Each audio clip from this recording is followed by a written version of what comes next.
ग्वालियर चंबल अंचल की जिन 16 सीटों पर उपचुनाव होना है उनमें से एक है करेरा। वैसे तो करेरा में मुद्दों की कमी नहीं है, लेकिन रेत का काला कारोबार यहां हमेशा चर्चाओं में रहता है। सरकार किसी की भी रही हो, यहां रेत का खेल हमेशा चलता रहता है।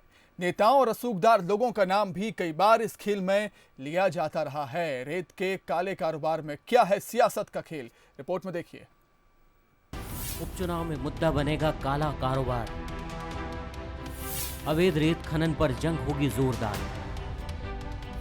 सरकार बदलते ही बदल जाते हैं चेहरे। सियासत ने माफिया के पर क्यों नहीं कतरे। करेरा विधानसभा सीट पे उपचुनाव का बिगुल बज चुका है। सियासी संग्राम में इस बार रेत का काला कारोबार भी मुद्दा बनता दिख रहा है। इस इलाके में रेत का अवैध कारोबार हमेशा चलता है, सरकार किसी की भी हो, लेकिन यह कारोबार नहीं रुका। 2013 में कांग्रेस विधायक शकुंतला खटीक के जमाने में भी खेल बदस्तूर जारी था। कई बार उनके बेटे का नाम भी इसमें आया। 2018 में जब जसवंत जाटव विधायक बने तो उनके नाम का भी जिक्र इसमें हुआ। कई बार वीडियो वायरल हुए जिनमें नेताओं से जुड़े लोग अधिकारियों कर्मचारियों को धमकाते दिखे। करेरा में सबसे चर्चित कल्याणपुर रेत खदान है। यहाँ से रोजाना करीब 200 डंपर रेत निकाले जाने की खबर है। पिछली बार शिवराज सरकार में इस खदान की लीज पंचायत को मिली थी, तो कमलनाथ सरकार में इस खदान की लीज एक कंपनी को दे दी गई। कांग्रेस से इस्तीफा देकर बीजेपी में गए पूर्व विधायक जसवंत जाटव पर कांग्रेस नेता अब अवैध कारोबार का आरोप लगा रहे हैं। जो रेत खनन का अभी मामला चल रहा है, बहुत जोरों से चल रहा है। जब शकुंतला खटीक जी जो पूर्व विधायक थी, उनके ज़माने में इतना नहीं था। जो भी टेंडर होते थे उस हिसाब से काम चलता था। लेकिन अभी जो शिवराज सिंह की अभी इस सरकार में जो अवैध उत्खनन यहाँ चल रहा है, ठेका कहीं है, रेत कहीं से निकल रही है। कमलनाथ सरकार में शिवपुरी जिले की रेत खदानों का ठेका 22 करोड़ रुपए में वीनस माइनिंग एंड मिनरल्स को दिया गया। इस दौरान भी सबसे ज्यादा चर्चा कल्याणपुर खदान की ही रही। इसके साथ उन स्थानों पर जहां रेत खदान नहीं है, वहां से भी ट्रैक्टर डंपर के जरिए रेत का अवैध कारोबार होने के आरोप लगते रहे। तो ये टोकन अगर जैसे कोई पुलिस वाला रोकता है, फॉरेस्ट वाला, तो तुम क्या बताते हो उसको? ये टोकन बताए थे?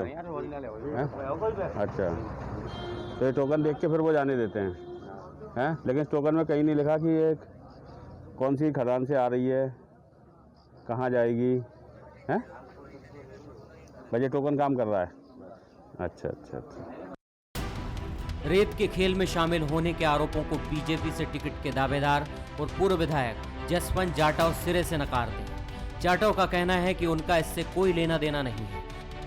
वहीं रेत का कारोबार कर रही Venus mining and minerals company के संचालक रवि गोयल का कहना है कि अवैध कारोबार का उनको पता नहीं। उनकी कंपनी वैध तरीके से बिजनेस कर रही है। विधायक जसवंत जाटव की हिस्सेदारी को भी वो साफ गोई से नकारते हैं। मुझे रेत से कोई लेना देना ही नहीं है। मैं अपने जो मुझे दायित्व मिला है, मैं उसका भली भांति पूरी ईमानदारी के साथ, पूरी निष्ठा के साथ निर्वहन कर रहा हूँ। नहीं, विधायक जी की कोई हिस्सेदारी नहीं है। विधायक जी चूंकि शासन का एक अंग रहे हैं, तो उनका सपोर्ट स्वाभाविक रूप से जब हम उनको ये बताएंगे, कलेक्टर साहब को बताएंगे तो कलेक्टर साहब का सपोर्ट रहता है, एसपी साहब को बताएंगे, एसपी साहब का सपोर्ट रहता है। भाई हमने राजस्व दिया है शासन को, तो जहां भी कोई अवैध गलत कार्रवाई होती है हम अवगत कराते हैं। तो क्षेत्र के जनप्रतिनिधि होने के नाते विधायक जी को भी अवगत कराते हैं। तो विधायक जी का अगर उसको आप सपोर्ट मांगते हैं तो निश्चित रूप से मिलता है, लेकिन विधायक जी की संलिप्तता इस व्यापार में कहीं से भी। रेत के कारोबार को लेकर करेरा की सियासत हमेशा से गर्माती रही है। इस कारोबार में सरकार बदलने के साथ ही चेहरे भी बदलते रहे, लेकिन नहीं रुका तो रेत का अवैध कारोबार। अब देखना होगा कि सुनहरी रेत का काला कारोबार उपचुनाव में क्या रंग दिखाता है। नरेंद्र तिवारी, बंसल न्यूज, करेरा।